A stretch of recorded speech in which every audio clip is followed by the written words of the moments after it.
Let us pray in the name of the Father, and of the Son, and of the Holy Spirit.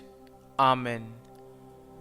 O Jesus, through the Immaculate Heart of Mary, I offer you my prayers, works, joys, and sufferings on this day for all the intentions of your Sacred Heart, in union with the holy sacrifice of the Mass throughout the world, in reparation for my sins, for the intentions of all my relatives and friends, and in particular for the intentions of the Holy Father.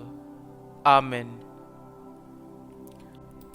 The intentions of the Holy Father for the month of August, for World Youth Day. We pray the World Youth Day in Lisbon will help young people to live and witness the gospel in their own lives. Our Father, who art in heaven, hallowed be thy name.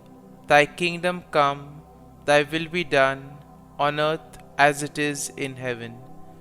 Give us this day our daily bread, and forgive us our trespasses, as we forgive those who trespass against us. And lead us not into temptation, but deliver us from evil. Amen. Hail Mary, full of grace, the Lord is with you. Blessed are you amongst women, and blessed is the fruit of thy womb, Jesus.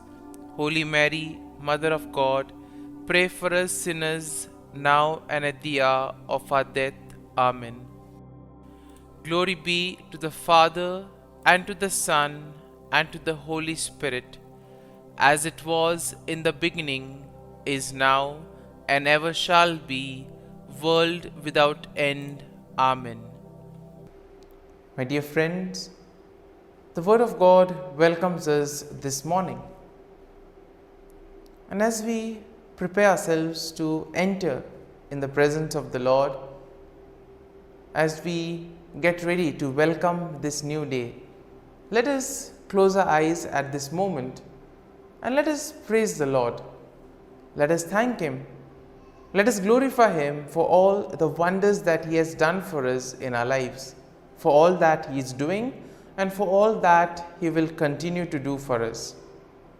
And therefore today let us praise the Lord, first and foremost that He has woken us up in the morning. He has given us a new day to experience His love, a new day to cherish His blessings and graces, and most importantly, a new day to experience His love and mercy.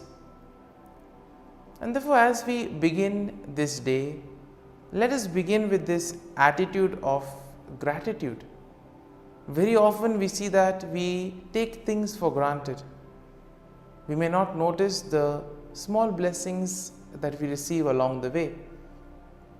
There are times we can get caught up with our busy schedule, with various things that happen around us, and this may prevent us from actually recognizing the presence of God in our lives.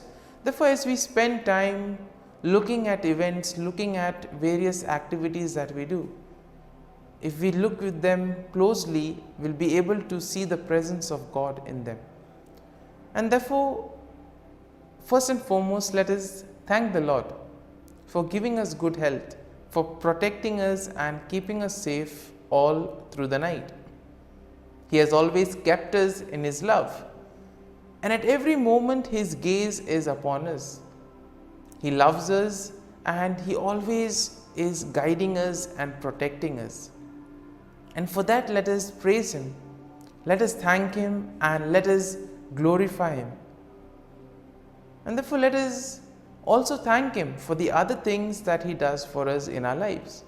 For example, we thank Him for the gift of life, for giving us various talents, abilities, for giving us people around us, our friends, relatives, near and dear ones, family members, and all those who play a very important role in our lives. Let us also thank the Lord for the various opportunities that He has given us. Opportunities to make a difference in the lives of others, opportunities to grow, opportunities to develop our gifts. We also thank Him for the experiences that He has given us. Of course, there may be experiences which have been difficult, tough, but nonetheless they have made us stronger, they have taught us something valuable in life. And therefore we need to thank the Lord for these experiences. Let us also thank the Lord for giving us good health, for protecting us, for always showing us the way. We see that during times of difficulties, it is the Lord who guides us.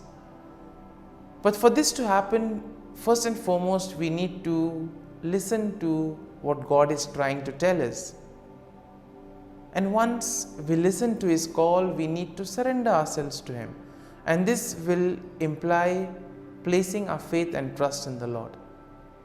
And therefore, as we prepare ourselves to enter into this morning offering, try to spend some time talking to Jesus, telling Him about your difficulties, about your struggles, about what is going on in your life.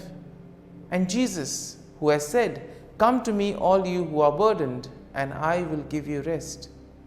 Jesus will give us the peace of mind that we all long for. And my dear friends, we pray that this day may be a day of joy and blessings in the name of our Lord Jesus Christ. And therefore today we shall reflect and meditate on Psalm 53, which is once again a lament psalm that is written by David. As usual, we shall have a general overview of the psalm and then we shall go into detail. Now, Psalm 53 focuses on the folly and wickedness of those who deny the existence of God.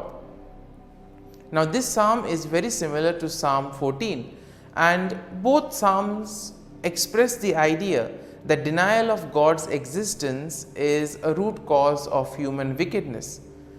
And therefore we see that overall Psalm 53 expresses the idea that human wickedness arises because we are not willing to listen to what God is trying to tell us, but on the contrary, we try to push forward our own agenda. Psalm 53 also expresses the fact that God will eventually bring salvation to His people. Now, David will contrast the foolishness and wickedness of those who deny God with the faith and hope of those who trust Him. And therefore, we see that the psalm will emphasize the importance of recognizing God's existence and turning towards righteousness. At the same time, it will also tell us to hope and trust in the salvation that comes from God. Now, verse 1 begins with the declaration that the fool says in his heart, "There is no God." Now, we see that this statement is a key theme of the psalm. And here we see that David emphasizes the point that those who deny God are fools. Those who deny God are corrupt, and in a way they have committed themselves to abominable deeds. And therefore he says that it is absolutely foolish to deny the existence of God. God who does everything for us in our lives, and if we deny Him, if we fail to recognize Him, then it's absolutely foolishness. Therefore he says, the fool says in his heart. And therefore we see that this is an important aspect of the psalm. Now verse 2 and 3 continue with David's description of those who deny God's existence. What does David say? David says that they are corrupt and have no understanding, and they have turned away from righteousness and become completely corrupt. And this has been their own doing. And therefore he compares them to a people who eat up God's people like bread and do not call upon the Lord. So this is exactly what happens when we tend to place our faith and trust in the worldly things. When we think that our gadgets, our technology can help us, can do everything and anything for us. And eventually we see that sometimes when all these things do not work, we are ultimately left with God, because He never leaves us, He never abandons us. He is always there to guide and protect us. And therefore verse 4 will begin with a plea for God to intervene and bring salvation to His people. Now David notes here that those who deny God have not been called upon, but that God will eventually bring salvation to His people. And therefore this whole aspect of salvation coming to those who have faith and trust in the Lord is an important aspect of this psalm. In verse 5 we have the conclusion of the psalm with the declaration of faith and hope. David notes that God will eventually restore His people and bring salvation to them. He also notes that his heart rejoices in God's salvation and that he will give thanks to God forever. And therefore, my dear friends, as we reflect on this psalm, as we meditate, there may have been a few thoughts, a few verses which may have touched us, which may have made an impact during the time we were listening to the psalm. Let us go back to those thoughts, go back to those words and try to see what exactly touched you. And what is God exactly trying to tell you through those words, through those thoughts?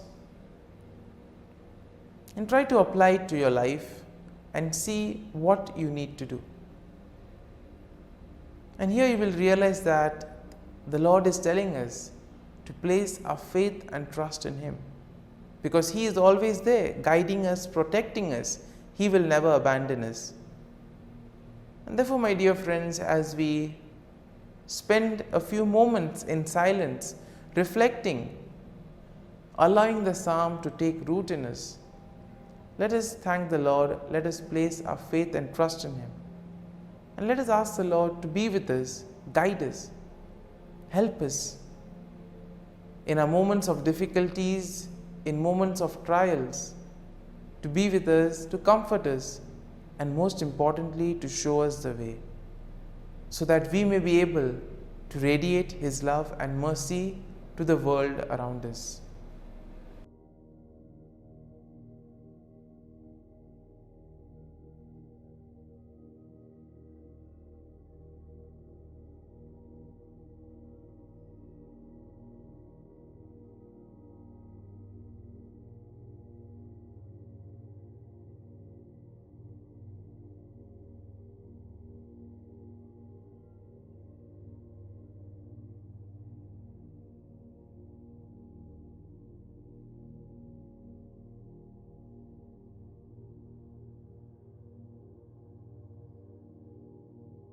Prayer to Saint Michael the Archangel for protection. Saint Michael the Archangel, defend us in battle.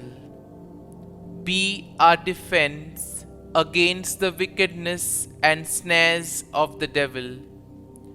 May God rebuke him, we humbly pray.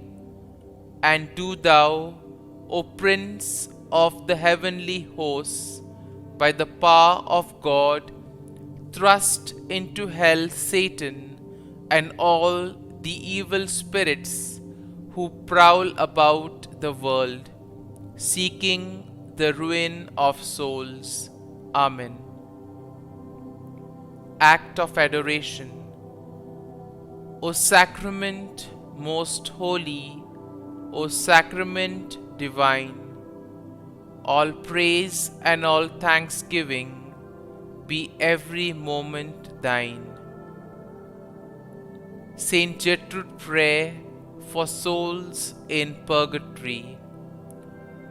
Eternal Father, I offer Thee the most precious blood of Thy divine Son, Jesus, in union with the masses said throughout the world today, for all the holy souls in purgatory, for sinners everywhere, for sinners in the universal church, those in my own home and within my family. Amen.